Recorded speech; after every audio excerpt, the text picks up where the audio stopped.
get into nature.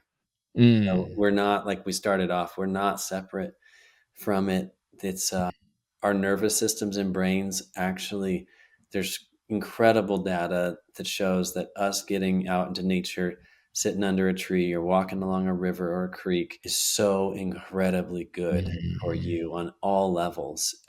It can be mind clearing, it can be Mhm. invigorating, it can be inspiring, it can be relaxing. But whatever it is for you, do it and get out there, whether it's a park or you get out on the weekend on a trail Yeah. or you just go down to a lake, there's something nearby. Welcome to the Protecting Your Nest podcast. Life is sometimes complicated, and because of that, it's sometimes hard to pause and center ourselves. Wouldn't it be nice to have a better sense of how we can make the machine called the human body work more optimally? In order to do this, we need to really think about our lives and body in a completely different way. It is my hope that by hearing from today's guest, that'll force us to think about our lives in a slightly different way and hopefully help us grow in ways we've never considered. So today, I have a guest who will do just that, help us see the world through a different lens, a lens that will help us grow both emotionally and physically. Today's guest is Jeffrey Williams. Jeffrey is a transformational artist deeply immersed in the unraveling of our body's potential. Through intense study of traditional and modern wellness systems worldwide, he's become a guide for diverse individuals employing a spectrum of high impact teachings in body work, sound, breathing, and values and movement.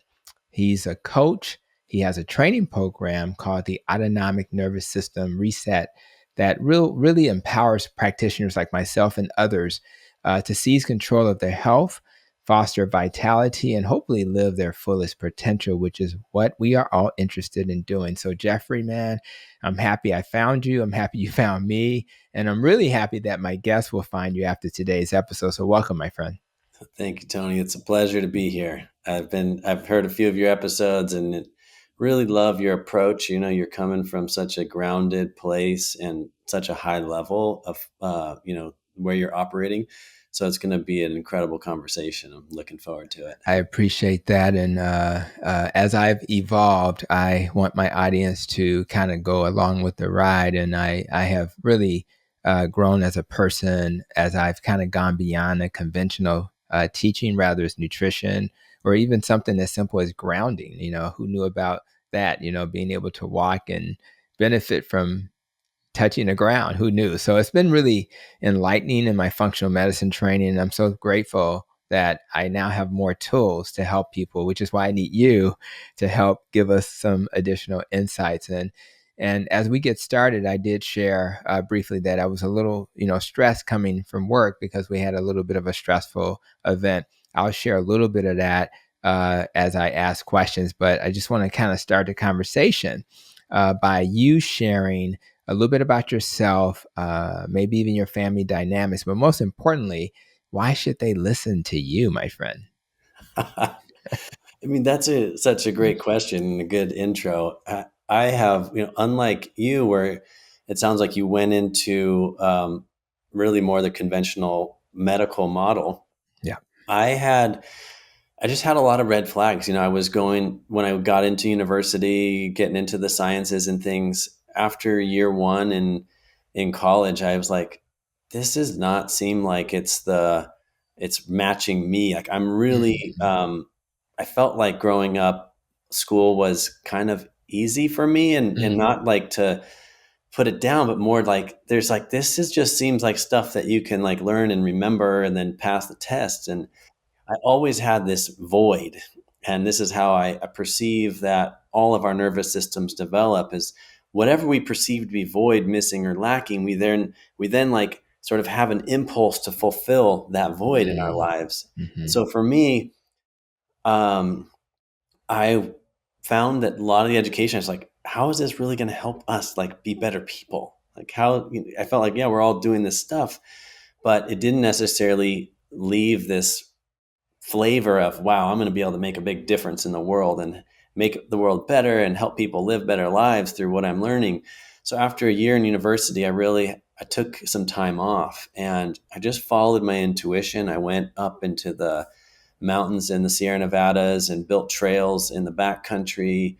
And coming out of that, I decided to follow a whim and move to Seattle, Mm. where I was introduced to, I just called the one person I knew from my high school actually and said, "You live in Seattle? Oh yeah, I should come over." First time I went over there, there was these twin brothers there, and they were just like the people was meant to meet. They were into Mm. meditation and herbalism. The books. I mean, the whole place was just surrounded in books, and they were making their own compost and growing all of their own food and Wow. herbs and things. And I was like, this is interesting. This Right. is really up my alley, and introduced me to kind of spiritual practices and things that I hadn't discovered yet. And so went, I ended up going back to university, but kind of changed my direction. Thought, I'm really interested in people and culture Mm-hmm. and what's worked for people. So did an interesting philosophy and anthropology thing, but I was always learning outside of university. I kind of used it as like, I'm going all in. Let me learn about everything I can. So I started looking at all the traditional medicine traditions from China and India, even some African and some Mayan stuff, like Central American, Wow. and just got fascinated with their their focus, not so much on us being sort of a bag of chemicals, which is kind Mm-hmm. of similar to the pharmaceutical model, but much more like that we are connected. You Mm-hmm. mentioned grounding, things like that. It's like, we are connected and we are not separate from life on planet Earth. And we're actually sitting inside perhaps the most fascinating and incredible organism, at least known, right? It's phenomenal.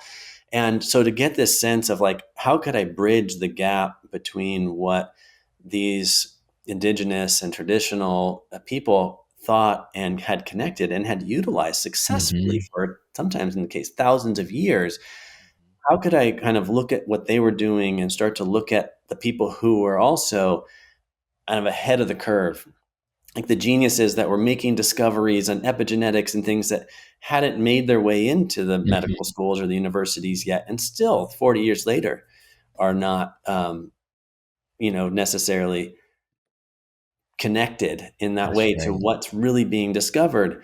And so I just kind of jumped all in, and I find, like, talked about stress today, is like one of the biggest things, maybe the biggest problem facing humanity today is stress. And it's Mm-hmm. because we have these hunter gatherer bodies that has a very clear stress response mechanism built Mm-hmm. into our own primitive brain. And modern stress triggers that, puts us out of balance. And across the board, I don't believe there is maybe more than a few percentile of all diseases that aren't started by stress, Mm-hmm. caused That's by right. stress. That's And right. there's a big response in our bodies when we go into stress, and it starts to cause a lot of problems. Yeah, and it's like it's nice to know that there's other ways to support people if you're a clinician or a family member who are struggling with stress, and or ourselves if there's another way. And we're certainly comfortable with conventional. We celebrate conventional things. Yeah. Um, Even as I tell the story of the stress briefly, we need conventional technology to help the person who was harmed today at work. Now, um, I want to say this though. It's nice to know that when I went into my journey towards wellness and just was curious to heal through nutrition, I I don't know that I intuitively like you was not surprised by the way the world was, right? I mean, you kind of decided this is not working. I had a problem to solve, and I was trying to help solve the ideal of being a great parent. So I wanted to feed my kids well. I wanted my wife, who had type 1 diabetes, to do well with that. And I wanted to fix my irritable bowel. So that's what led me down that path. And you had more of an intuitive moment. And my hope is that as people hear these conversations, and I'm a low carb doc, so they're like, "Well, we're not talking about low carb today." Well, we're talking about all these other factors that keep us healthy. And my hope is that someone who will hear this conversation, who is going down a conventional path, will say, "Oh my God, I didn't know there was another way." And that's really why I'm excited to have you here. So, but briefly, let me kind of speak a little bit about what stressed me out today. I'll first remind people that my NEST acronym is about sleep, but also about stress. So, and as you know, when people struggle in life, that's when they are not able to do the dietary pattern I'm trying to convince them to do. That's not when they're not able to exercise. So stress really has a huge impact on how we function, and it really shifts our brain to a place where maybe it's not optimal. And sometimes it's helpful when I'll be on a low carb cruise very soon. I'll get on the stage, and maybe a little stress for that moment is okay. But but sometimes stress is not good. And I think about how I was impacted. So when someone was crossing, and I'll be vague just to protect the innocent, when Yeah. someone was crossing the street today in front of my clinic, there was an accident. They got hit by a car, and as much as and it was a pretty severe accident. So as much as my brain tried to in the moment deal with what was happening, and then figure out how we respond to that, but more importantly, how do I get back to the next patient who I have to be in front of, and then make sure I'm present for them. And it's a challenging thing to do. So I guess as we talk about stress, I want to hear from you. How can we shift our brain so that when faced with stress like I face today, we're able to manage those moments better? Because sometimes I feel like we get paralyzed and we can't really function in those moments. Yeah. That's, I mean, such a massive question. And it is so beautiful that what the answers are is that we're born with so many mechanisms built in that give us self-governance over our brains and our bodies, much more than we often let ourselves believe or even let ourselves take action for, because the world is so stressful and things like that happen. And we wouldn't want to not have our stress response. That wouldn't be good, right? We need it. Those situations, like being able to show up in an emergency, or even the person who got hit by the car, I mean, that's a perfect, great usage of the stress response. Because Right, when right. you're, you know, actually in a threatening situation, you want your brain to be taken over by the primitive part of our brain. And what it does is it moves bigger neurons faster. So it can Hmm. override the more subtle aspects of our human brain, but what it does is it kicks in a full sympathetic response. So that brain is divided into the two main branches in the autonomic nervous system, the sympathetic and parasympathetic. And those are meant to be like a balancing That's scale, right. that's like by day, you're likely to have more sympathetic activity. And at night, you're supposed to have more parasympathetic. The big problem that we face is that most people are stuck chronically in the sympathetic mode. It Right, might not be the same level as that person who got hit by the car. That's a very high right. adrenaline level response. Most people are idling in a mid to low level sympathetic response. Extreme beta waves are going in their brain. They're outer reactive. The big problem with that is, like you mentioned, sleep, but it's sleep, it's digestion, it's immune system function, it's Hmm. tissue repair, it's cell replication. When the parasympathetic doesn't get the activation, and we have the sympathetic taking our blood flow, our glucose, and our oxygen to our Hmm. limbs, and the limbic system and the amygdala take over the brain, we're now perceiving the world through predator prey game lenses, Right. while our all of our innervation and the stuff we need to do all those main functions of our body, there instead, we're ready to respond to the outer world. So we're in that fight, flight, freeze, or fawn response. And we only have these two polarity circuits that are given as our options. Like, how are we going to respond to the given situation? And if you just take a moment and you think about your life and the people in it and what you see on Hmm. TV and everywhere else, like, wow, you start to recognize that almost everyone's stuck in that level of function. And we're meant to be in it as a hunter gatherer for 20 minutes. We see the Hmm. bear, we're picking berries at the river. Okay, good idea to send my blood flow and glucose and oxygen to my limbs. I'm going to get out of here, or I'm going to try to fight it off, or I'm going to freeze and play dead and protect myself. And then I know whether I made it or not in a matter of 20 minutes or something. With modern stress, it's that the same mechanism, the same response is triggered by the bills or the traffic, or it could be like witnessing an accident or going to an accident. And then everything else still seems like, well, is the bear still there? Is the bear still there? You might not be in that high level adrenaline, but as you know, people's cortisol levels are way off the charts. And whenever the liver is borrowing the pregnenolone to create the cortisol, it's robbing us of our ability to create DHA and DEA and vitamin D, all these things that we need to have a happy, healthy brain and to allow our parasympathetic to work is being robbed by being in this chronic stress state. And so we slowly accumulate waste and processes that need to be dealt with until they're loud enough for us to go to the doctor. And they say that 95%, I think the recent study out of somewhere back east said that 95% of all doctor visits are stress related these days.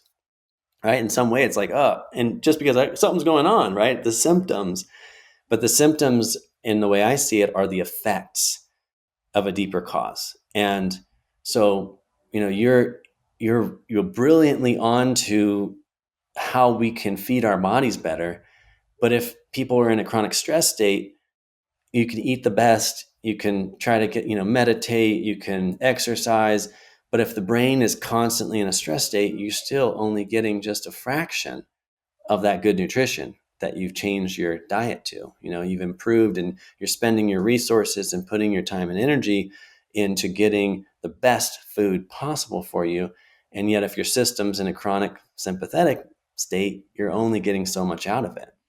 Yeah, and as I think about patients I see every day, it's 100% true that if we don't address the root cause of why they are stressed or maybe not motivated, or are distracted, or having other issues that cause stress at work, at home, even at play at times, I think that we're going to struggle to help them to heal. So it is so important that we have that self-awareness. And you're right. When I think about the average day, other than a routine, regular maintenance visit, people generally come in with some issue that has led to struggle. And it is so obvious that that's true. So again, we need to be better equipped at addressing it, acknowledging it.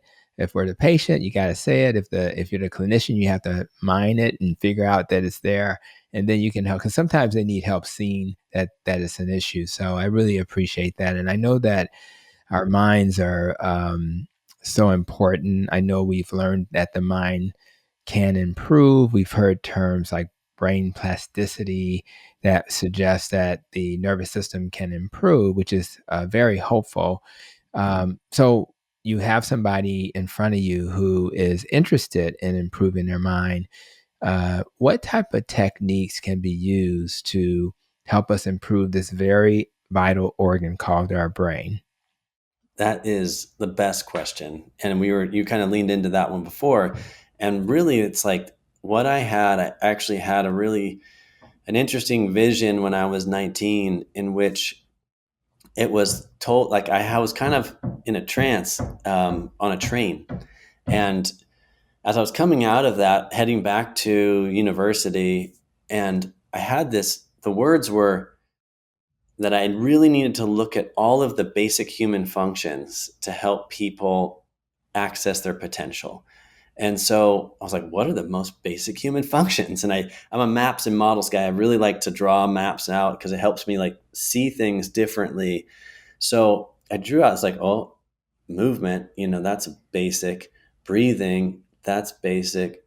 Sounding or expressing ourselves, that's basic. Resting, nourishing, hydrating, and then being present was like in the middle of this map. And so I made this little mandala. And those are the things that I have ended up looking at in the last 27 years, is like these aspects that we all do every day, but we don't necessarily give them the power that they actually represent in our lives. Like food is huge, right? But we can live a long time without food. There's people who I know who do 40-day fast, pretty regularly, and that's crazy. Water, you can live a while without water, but not nearly as long as you can live without food. Breath. Now, the world record right now is 18 minutes, and that's oxygen assisted, right? So someone held their breath, but is a magician, and he hyped up on oxygen for weeks, going into this breath hold. So you can't live very long without breath. So one of the most important things to look at is your breath. And what's so interesting about breath is, whereas like digestion, it just happens automatically, so does breath. Breathing just happens automatically, but it's this one cool system that we both don't have to think about, but I can pick up the remote control and be like, I actually want to change how I'm breathing right now, right? I can monitor, I can govern my breath. And if you really, I mean, you have kids, I have kids. Kids are wonderful teachers on stress and on state, because when a child goes through something, you see their body language, so maybe they fall down, right? And that's stressful. And their breath, if they're in pain, it changes. If they're panicking, if they have to go in front of their class, there's a different breath for that. So there's a breath for every state. And if you recognize that you actually have the ability to govern that, and you have the awareness, you practice it enough so that it becomes basic second nature, like riding a bike. If you just say, oh, I've practiced slowing down my breath. I've practiced elongating my breath or elongating my exhales. There's so many really cool methods that science is now showing, hey, this does work to, say, tone your vagus nerve, which is very involved in the stress response. So one is breathing, like starting to work with your breath. You can increase your vitality, increase the depth of your sleep. You can slow your brain down. You can de-stress. You can get more energy. You can get clearer mind.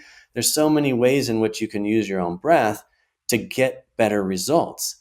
And one of the things that you might have, seen today when you were in that stressful incident is you being the professional that you are that can meet those sort of intense situations.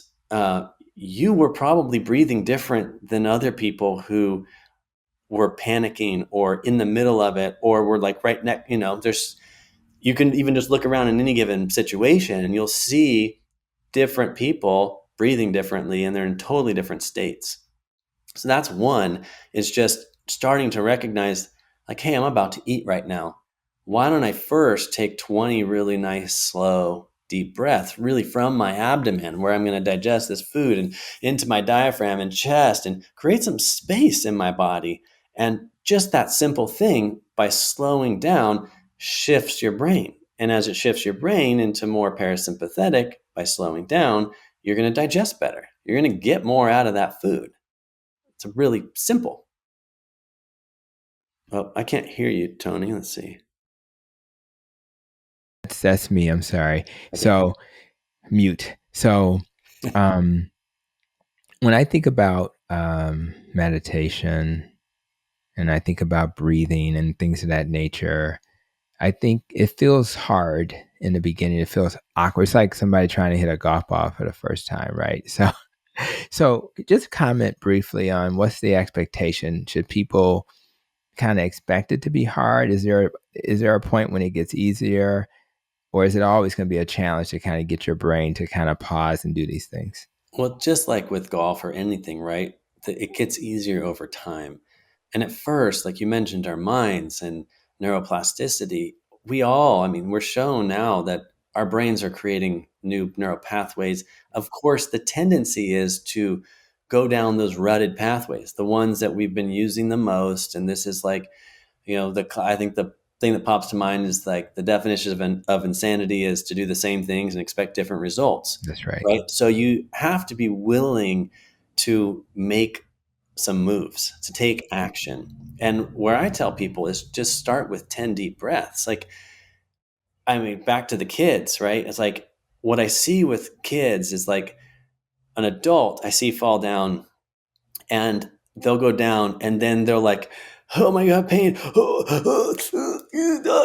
the stuff where they're just Mm-hmm. like, they're not expressing themselves. Mm-hmm. They're trying to hold it back. Mm-hmm. I'm supposed to look a certain way. Kid falls down. they scream and and then they pop right back up and they're running again. And the difference is like how much, and this is the next thing we could look at is breath, is then it's just voicing. Like how many of us are stuffing it? Whether it's what we're really thinking, what we're really feeling, what's up for us, and even like I think when we connected really quickly earlier, you said this really beautiful thing. You said, tendency to be like to tell you, hey, I was like, how's it going? You said, well, I could say it's going great, but to be honest, it's been a really stressful day. This really Right. intense thing happened right in front of my That's right. office today. That was a beautiful display of genuinely being yourself in the moment Hmm. and giving yourself permission. And what that does is it actually de-escalates and allows your brain to just move the energy, right? Move the experience you're having, being real with it instead of, oh, I'm a bit button it up. I'm a man or I'm a this or whatever, Right. Right. all the conditioning that we get. And so another thing in it, you're going to look silly at first. And I recommend people do this in their car when they get to work, right? Is just take a deep breath and go,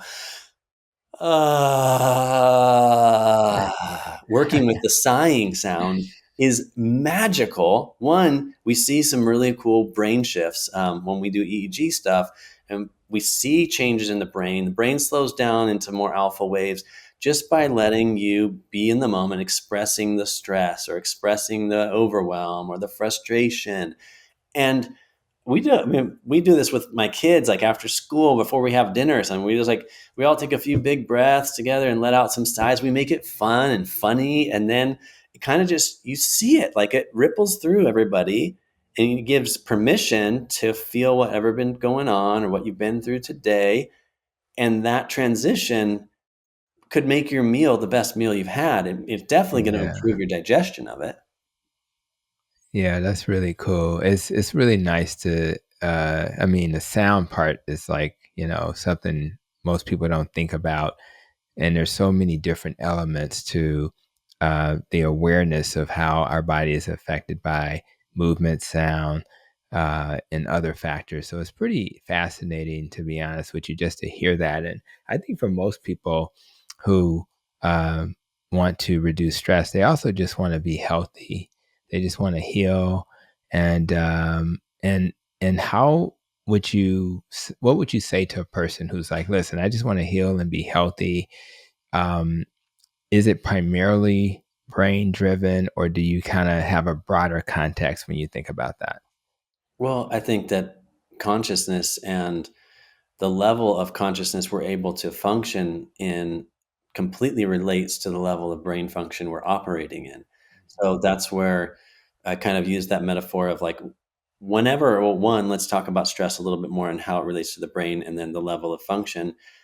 Because if you want to be healthy, hey, I just want to heal and get healthy, you have to look at stress and you have to look at the brain. Like I mentioned at the very beginning, is all our dis-ease starts in an imbalance of some sort or another. You could look at those as like positive and negatives, or you could look at it as sympathetic, parasympathetic. In Chinese medicine, it's yin and yang forces. There's everything in this planet on this plane is Yeah. playing polarities, right? We're working with Hmm. dynamics.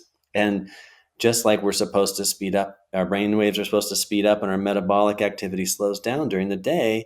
At night, brainwave activity is supposed to slow down and metabolic activity is supposed to increase.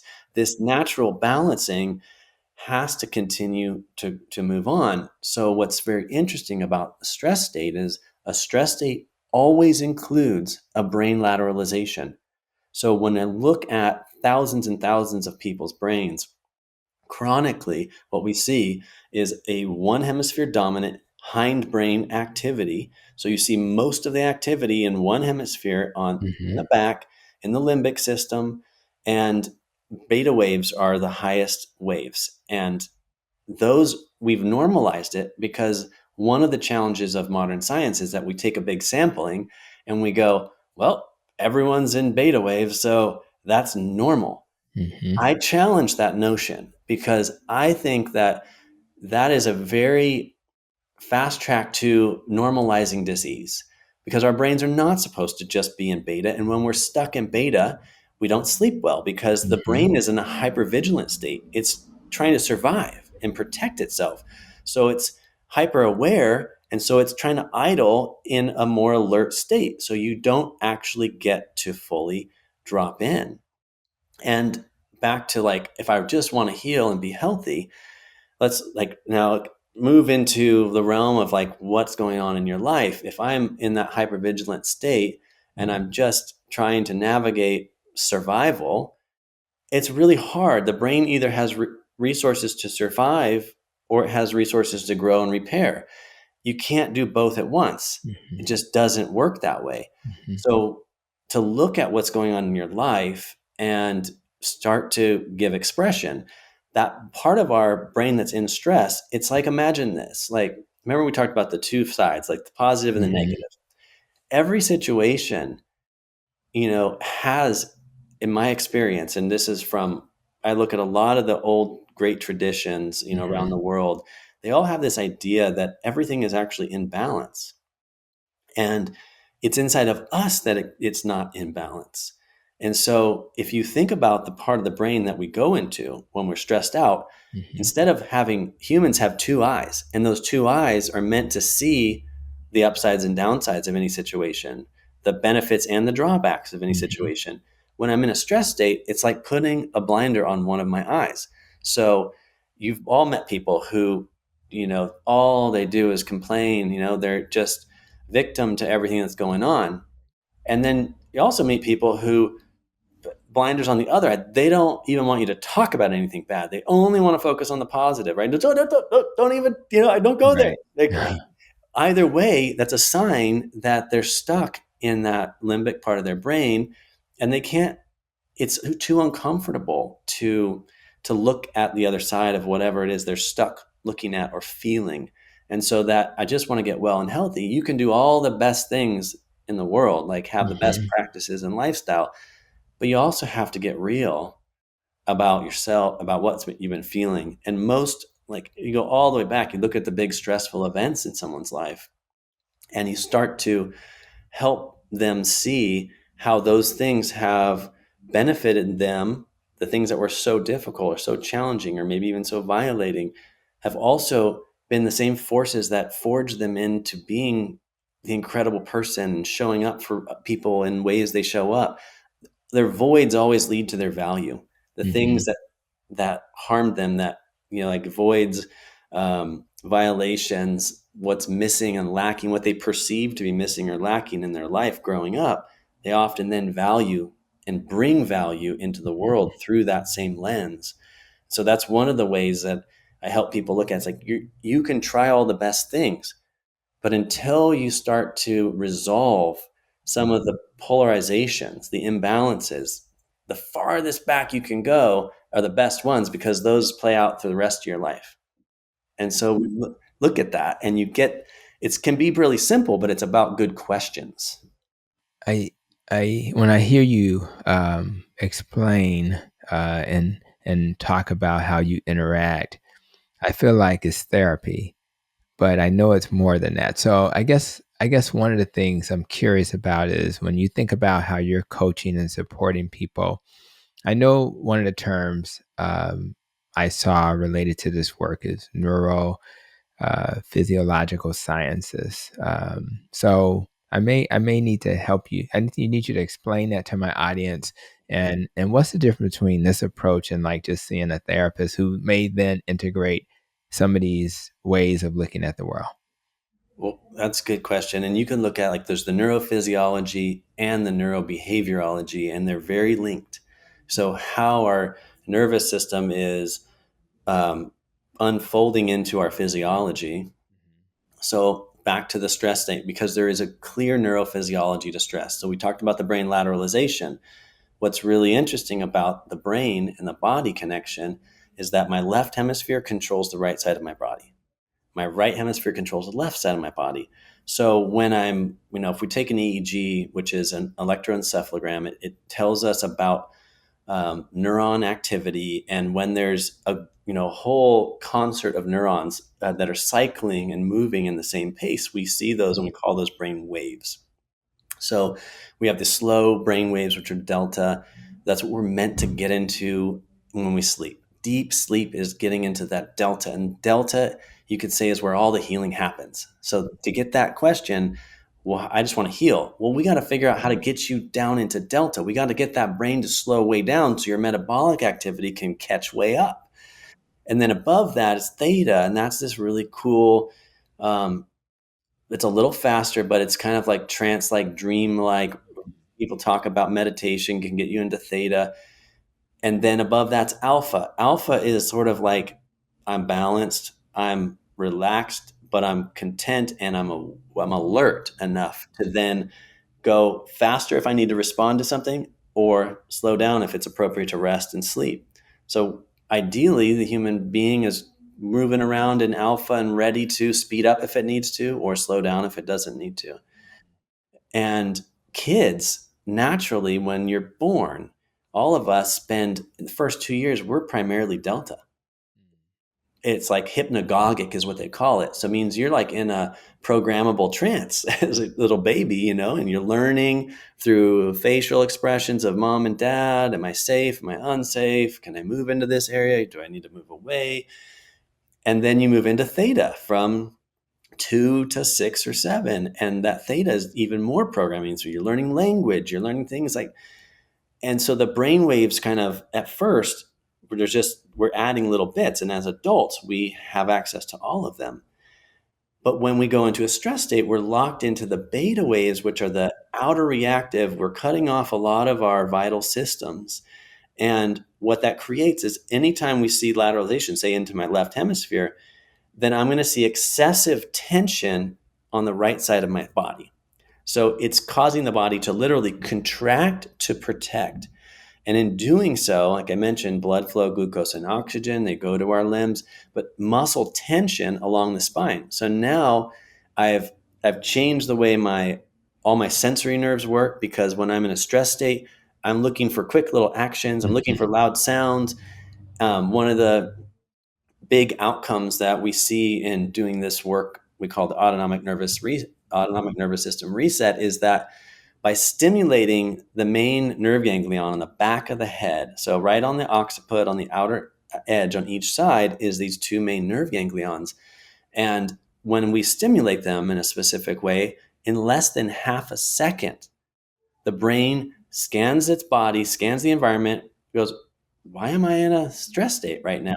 Resets down to the brainstem and turns back on. So we get changes from one hemisphere beta waves to both hemisphere alpha, theta, and delta waves instantly. And we see muscle tension relax and we see weak muscles turn back on. So instead of like where a chiropractor or someone would look and see, or an osteopath and say, hey, you've got, your spine is out of alignment or it's subluxated, right? And where they might try to force or manipulate that, we see that as the effect of a chain of command. So the brain controls the nerves control the fascia control the muscles, and muscles move bones. So if I'm down at the bottom trying to move a bone, I've insulted that chain of command, and I can't expect lasting results because the brain was like, hey, I'm protecting myself right now. I have that there for a reason. And so when you go to the top of any system and you make changes at the brain, then now the messages through the nerves and then the fascia and the muscles and the bones, they all self-govern or self-correct on their own. And that change lasts longer because it came from the top. It came from your own chief executive rather than somebody else doing intervention for you. Not that interventions are bad. Sometimes they're exactly what is needed. And it's so important to try to give power back to the systems that are built in, that already know how to self-regulate, to do the repair, to do things that, us as practitioners or clinicians or doctors, like, we don't know it all. Even our tests don't show it all. And there's so much that we don't know about the human body. And so how can we get the body to be in a more favorable circumstance so that it can do what it already knows how to do? That's sort of at the core of everything that I work with people and trained practitioners, is to get out of the idea of we being the ones who are healing, treating, and curing, but rather we're the ones who can facilitate a shift in the brain, the body, that allows for the wisdom of the body to do its job. Hmm. Your explanation suggests that a person who is, trying to benefit from this approach would have to be motivated, and but I guess that's true for any type of intervention from a clinician or a coach. There needs to be some motivation. So, do you find that some people are more receptive to this approach than others?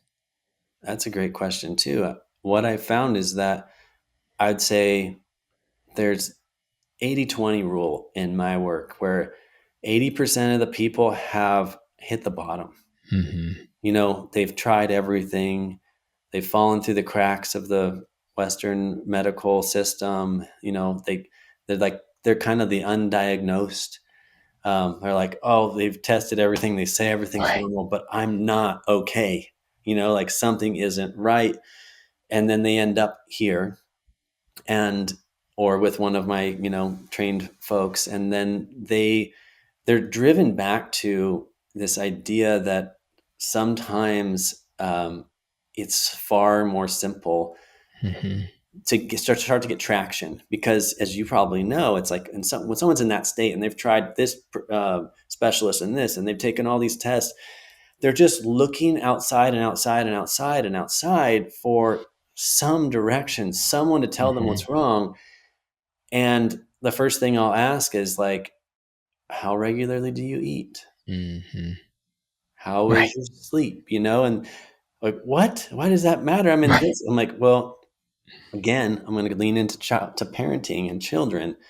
It's like my kids were fortunate to do this really interesting schooling called Waldorf schooling. And Hmm. it's like a Rudolf Steiner thing. And he talked about how a rhythm in a child's life frees up so many resources. So a simple thing like putting a hat on your kid's head in the winter, right? Hmm. It's like if the head is warm and doesn't have to try to keep itself warm, imagine the resources that can then go into the growth of that Hmm. child, right? And another metaphor used is like if you have meal times 8 a.m., 12 p.m., or and 6 p.m. every day and a snack at 3. If a child's body can know that that is coming, one, we're all in circadian rhythms. All That's of our right. systems are doing this thing. So the body will start to align itself to that clock, and it starts to create enzymes in the pancreas and Hmm. mouth. The Right. stomach Right. acids will start to, and it's like meal's coming. Right. And that's beautiful because it allows for there's freedom in that framework for the child that allows its body can just trust in that it's going to get those meals, and it's going to have a nap, and it's going to have bedtime at the same time, and dad's going to read me a book. And so those things are happening, and so the body can trust, and that frees up so many resources Hmm. to grow and to really flourish. Hmm. Instead of, if it's like, and many of us grew up in homes that wasn't the case. So didn't even have breakfast, and then Right. we did the next day, and it was at 7, then it was at 9. It was That's that right. that the guesswork that the body has to do to play that game is a lot, and it's a lot of resources spent, and it doesn't stop in childhood. It's just Mm. like that as adults. So one of the first things I do is let's look at your eating window, and let's shorten that thing down to maybe 10 hours. And if you can do 8, cool. But let's say 10 hours. And now you're going to eat at the same time every day. And let's do 4 smaller meals, over Mhm. that 10 hours. And I want you to drink water like this, Mhm. and like a sprinkler, a little sips. Don't just drink a quart of water. It doesn't work that way. So there's this little things like having you do a bedtime thing. Mhm. You're going to go to bed at the same time. You're going to get it really dark because that's what our brain needs to really shut down. So there's so many simple things that people can do themselves that it takes a little bit of work, but nobody gets results without doing something, right? Right. And whatever you put your energy into, you're going to get results of that, No and question. it That's just that's works that that's what's way. gonna happen. And I I'm thinking about, like, okay, we decide, you know what, I like what I'm hearing and I want to, you know, do better with my stress, do better with how my brain works and how my body responds to different stressors. So when I see patients, I have an approach. If I have a person who's trying to lose weight, I have an approach. If somebody's coming in for, just a basic blood pressure or diabetes check, I have an approach. So when people come to you or one of your colleagues, what can they expect to experience? Is this virtual work? Is it in person? And just what's the encounter? Because what I'm getting at is it is it one of those things where people come to me and they say, here's my problem, help me solve it? Or is it more of a standard approach where here are the things that typically help people heal and get better? And I want you to kind of walk through that process. So how do you guys approach the person that's in front of you? That's a great question too. I really love the way you see things and then the way you Yeah. respond. One of the things is you can do work on both. Like if Hmm. if it's virtual, then it's a lot more lifestyle work. It Hmm. is about like setting up those rhythms, learning to breathe differently, learning to move your body. One of the things I mentioned is the left controls the right, right controls the left, crossing your midline movements. So I have a whole program that is about creating that neuroplasticity through movement and slowing the brain waves down through movement. We can work with doing breath work and expression. We can guide you on a lot of lifestyle things. What the in-person thing does is it gives us a tangible way to test you. So we do a stress test, and the stress test is basically finding out what's your brain doing, how's it communicating to the body, how is the tension weakness patterns unfolding, and is your brain actually expressing life or power through all your limbs? So when a brain is balanced, we see the musculoskeletal system is measurably balanced, and you have power in all four limbs. So it's like no problem to hold your arm up and do resistance tests, Hmm. or hold your leg up and do a resistance test. But in my experience, 98% of people are in a stress state. That measurably, they've got excessive tension on one side.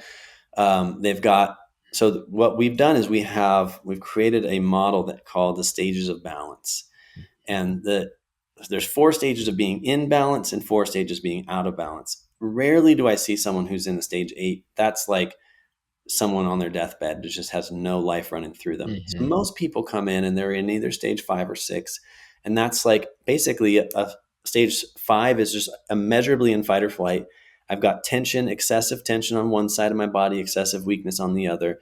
And we can test that in a minute and go through Hmm. the limbs and through the, so we measure leg length, which is really the back tension. We measure psoas power on each side, and we measure how your arms come together over your head so you can see the tension in the neck.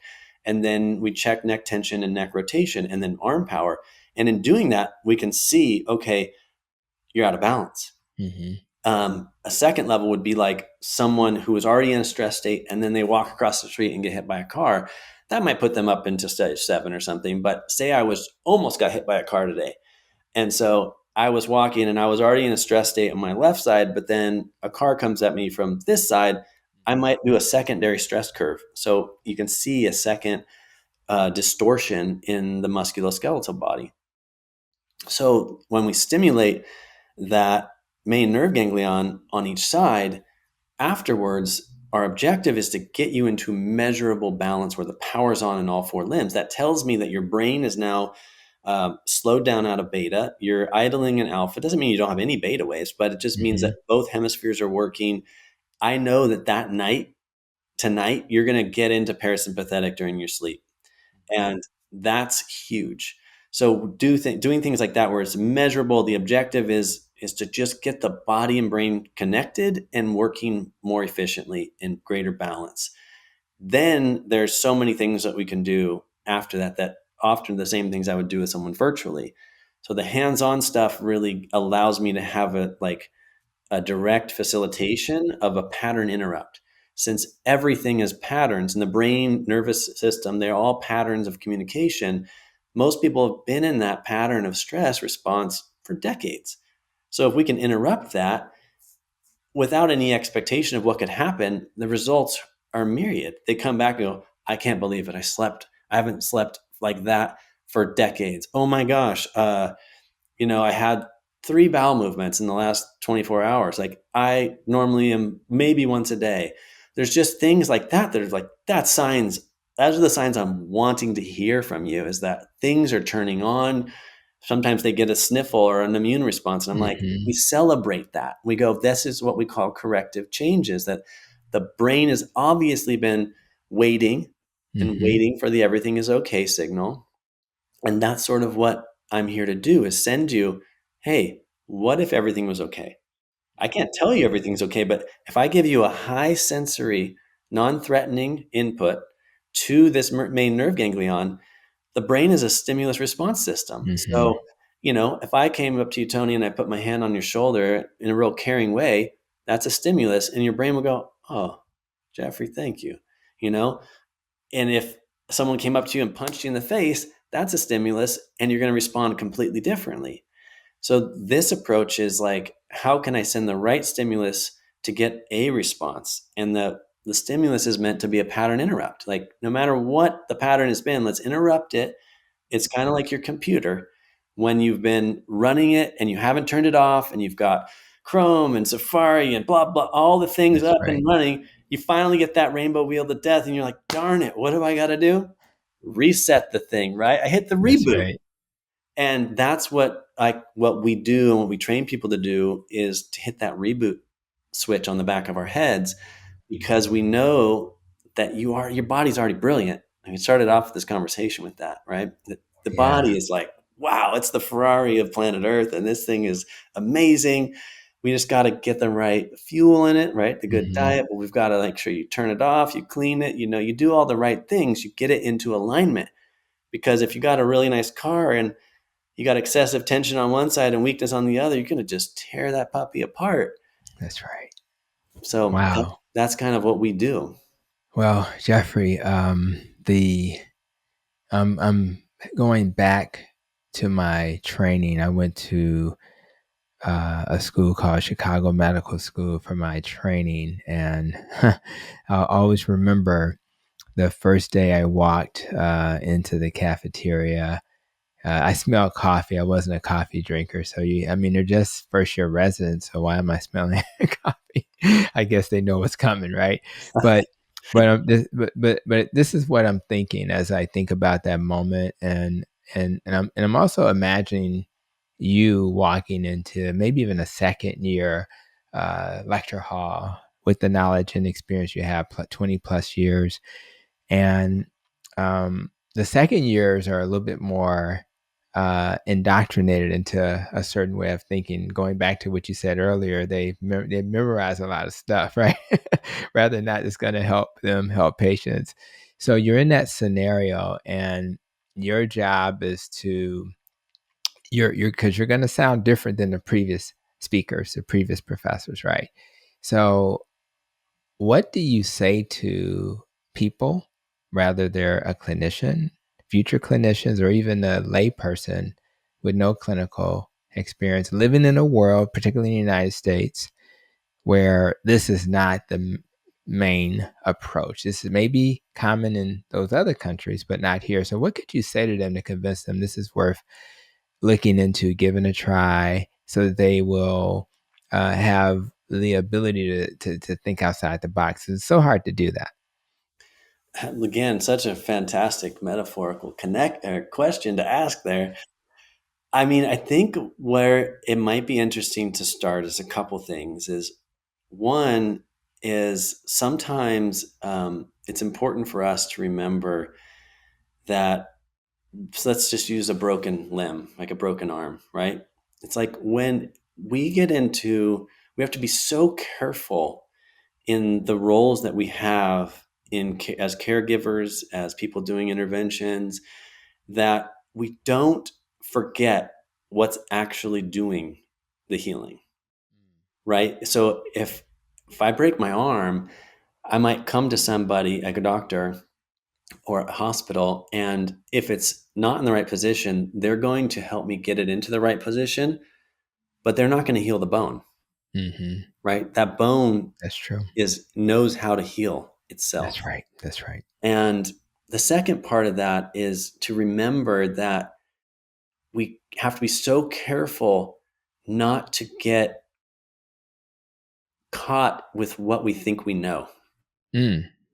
Mm. because we actually know so little, right? There's so incredibly much. There's so many details, and like so far beyond science's reach of what's actually going on here. And so having the humility and the humbleness to step in with to any situation that you find yourself in with what you know, but also with a willingness to let go of what you know, and be open to learning, right? That even when you've gone through medical school, or so many different educations, that to be curious enough to Mm-hmm. continuously learn.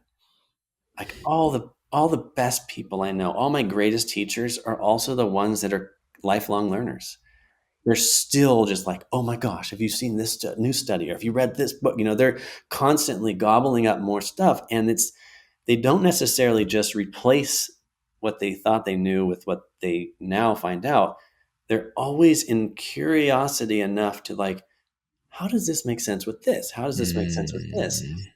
And it can be it opens up our world to remember that even science is just scratching the surface, right? And Wow. science is continuously being updated, Constantly. and the schools, it's hard. I mean, they're decades and decades behind what's actually coming out. And That's so right. as a practitioner or clinician, to be willing to continue to dig in and see how you can upgrade your own learning, have enough Mm. humility to know that even that isn't it, Mm. and to show up and meet not to get mechanical about it because you think but to That's right. meet each person as a human being and see the brilliance in them, see that part of them that knows how to digest that food, knows how to heal that broken arm, right?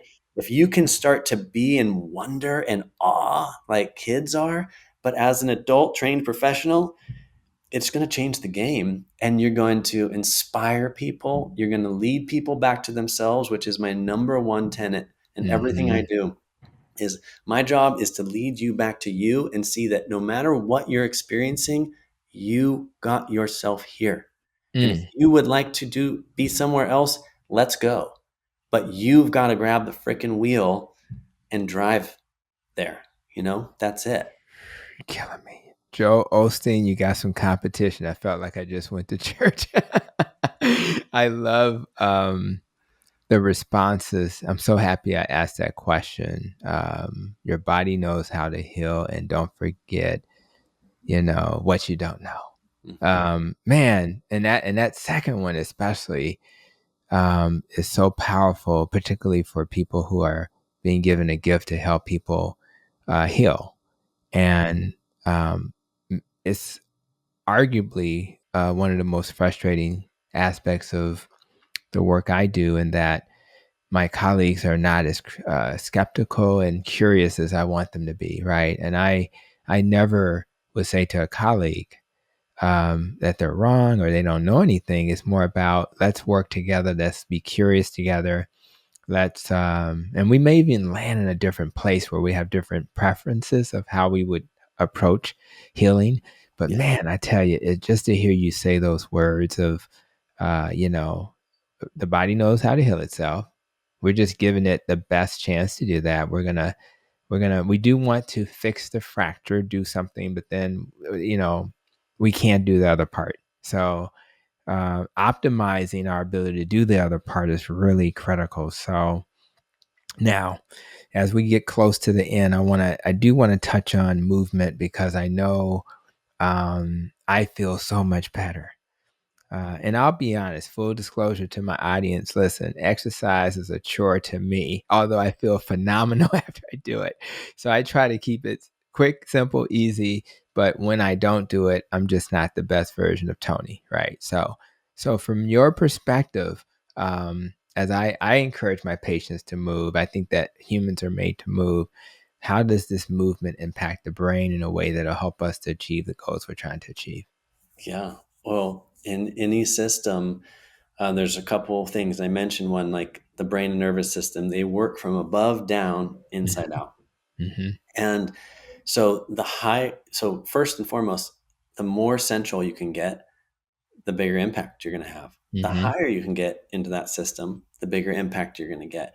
So I focus most of my movement and exercise around the spine, Mm-hmm. because if we can get that spine like supple and strong and great connective tissue, great nerve junctions, that means we're going to have great communication to and from the brain to the body and back. And that's going to improve the quality of your life everywhere, right? So you Mm-hmm. can go to the gym and, you can work your biceps and whatever. But I mean, I work with actually quite a few huge bodybuilders, Mm-hmm. and they're always struggling with their backs. And so getting them into these programs where they're focusing on their back, they start, they're always shocked and just like, wow, this is changing the game. And I Mm-hmm. didn't tell you is that I had this problem and I had this problem. And all of a sudden Right. those are gone because I started working with the Wow. spine specifically. Wow. And then the second is I work with, for some reason, I have all these ultra marathon runners. So all these 100-mile runner guys that they come from all over the country to see me. And it's so getting like their spines and brains healthy and their breath focus. So whatever you're going to do, I'm kind of like you, Tony. I've learned that for me to be consistent, I need to teach it. Right. It's like if I'm, it's just been a Mm-hmm. little hack of my own since once I had kids and, running businesses and stuff, it was like, it's hard to get to the gym or get that time and space. So I'd set it up where like, I am actually needed because I told people I'd be there. So Mm, that was like right. my own hack of like, well, I'll just go teach this because then I'm moving myself. But I would Mm-hmm. say I call it vital stacking. So it's like we know we need meditation, we know Mm-hmm. we need exercise, we know we need to do breathing. So Right. why and we know we need mindfulness, like good Mm-hmm. questions to ask ourselves, self-reflect. So I stack them. I work with this particular practice and teach it. It's called EDGU. It's EDGU. It's not an acronym. It's the edge of you, your spine, and it's like a moving meditation. So Mm-hmm. it's like self-reflective. You can work with your breath while you're doing it, and it articulates every one of your vertebra through its full range of motion. And it also happens to induce the same autonomic nervous system reset. Mm-hmm. So you get the two hemispheres to both slow down and turn on into alpha and theta waves increase. I love it. It's also super easy and accessible for folks. Like I do it every time I put my gas in my car. So if you're still putting gas in your Mm-hmm. car, yeah, I'm at the gas Right. station. It's a standing thing. So I just pop it in there and I stand behind the car and I can do 3 minutes of it and I feel a difference. So I Mm-hmm. like to do things that stack, multiple of my needs into one time slot because I'm in service mode. I'm helping clients or I'm with the kids or doing Mm-hmm. things. So how am I going to get the most benefit, biggest impact out of the smallest output on my own part?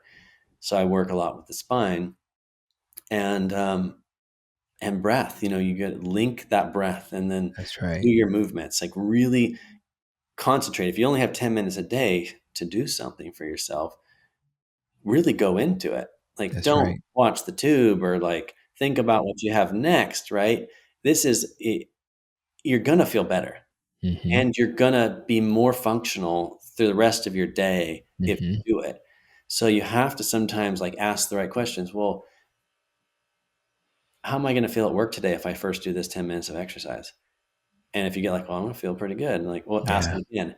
Ask it until you come up with 20 answers. And then all of a sudden you're already doing it, right? So we have to remember like The brain's always calibrating, the upsides and the downsides, and it's always going to choose what it perceives to give most benefit towards fulfilling your highest values. So sometimes that takes like sitting there and writing out like, well, how is doing exercise for 10 minutes going to benefit me? If you ask it 20 times and you get 20 answers, it's hard to say no to Hmm. just taking that 10 minutes because it's going to give you that many benefits. I think that's what I've done to convince myself to exercise. I was doing a version of what you just described, and that's what I always think about the outcome. And begin with the end in mind is what Covey would say, of the 7 habits of highly effective people. So that's really served me well. And it's it's nice to know that there is a place we can land that'll get us to a better place. I do want to say to my audience that if you're looking at new ways to heal, and some of the things we talked about today are inspiring and are curious for you, then please, let's not, you don't have to live on the island by yourself. I think there's so many things we're learning that are not easy to do on your own. So please think about a resource like Jeff's to help guide you down that path. Some of this stuff you'll be able to do on your own for sure, but just to get that foundation so you can, be strong centrally. You'll be able to meditate. You'll be able to, think in a way that'll serve you and to optimize yourself. I just think all of that's so important. I just don't want to be on my own. And that does not mean that this is the best thing for everybody. It just means that you need to find out if it's the best thing for you. And I think that's the biggest scary thing about life is how about me not knowing Jeff exists and his, the work you're doing, how, or a guy like me, a low carb doc. You never heard of a guy like that. You Yeah. never, and then what happens is your life would have been different had you met those people. And I've met people who had me on a slightly different path and it worked to a certain extent, but then I was able to go on a slightly different path and I found that was more optimal. And who knows where I'll end up in 10 years? I don't know. I just know that I refuse to not grow and learn. So as Mhm. we kind of wrap up, and I always ask my guests how they plan to protect their nests, what areas are you going to focus on personally? But before I ask that question, in terms of any other talking point concept you wish I had asked you about, anything you want to kind of share with the audience that's really important to you? Oh, I think the one piece is get into nature. So Mm. we're not like we started off. We're not separate from it. It's Mhm. our nervous systems and brains actually. There's incredible data that shows that us getting out into nature, sitting under a tree or walking along a river or a creek, is so incredibly good for Mhm. you on all levels.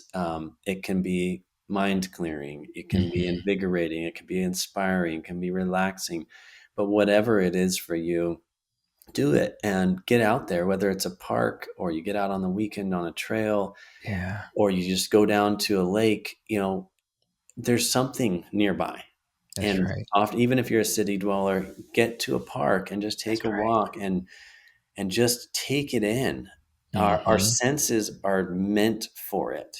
Get Mhm. natural sunlight in the morning and in the evening. We need it. Melanin is a huge factor in our health. Right. That's right. And we've got the pupils are the key because they're the darkest thing. They can absorb the greatest spectrum of light. So get that natural light because we're saturated with blue light and with Mhm. tech and screens, and our bodies need nature, and that includes light and includes good water. But just get outside and do movement, do breathing out there, do Yeah. relaxation techniques, relax, relax, relax, Mhm. relax, because the world is high paced and human bodies were not designed for it. Mm-mm. So relaxation, take time to do it. Slow down, slow Mhm. your Right. breath Right. down. Give yourself some space because you deserve it. Mhm. Everyone deserves it. That's right.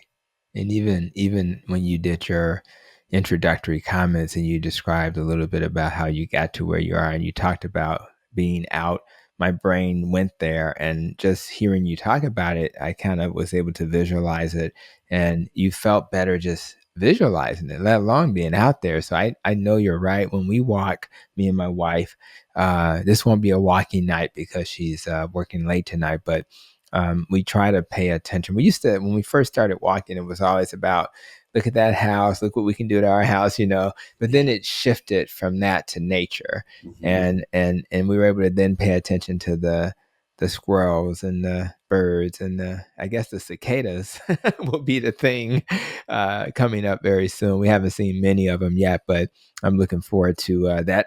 And I think that I literally I was a little nervous about it because I remember when those little creatures showed up a few years ago, it was kind of creepy. But now I'm thinking, you know what? This is an amazing thing to behold, right?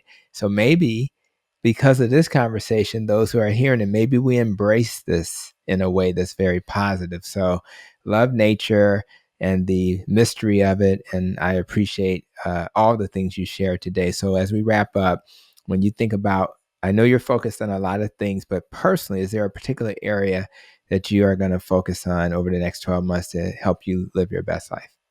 That's such an incredible question. I just came back from, I just was assisting a teacher of mine in Mexico on a retreat, a training, the last 8 days, and I just got back last night. And it was really deep work. And one of the things that came for me was this notion of spaciousness. Mm, I've had my center here serving clients for 20 years in Nevada City, California, and I've been teaching a lot too. But what's happened in this last year is I've started to let some of my students who I've apprenticed and mentored for a while start to take on my clients when I travel because I'm teaching and traveling so much more.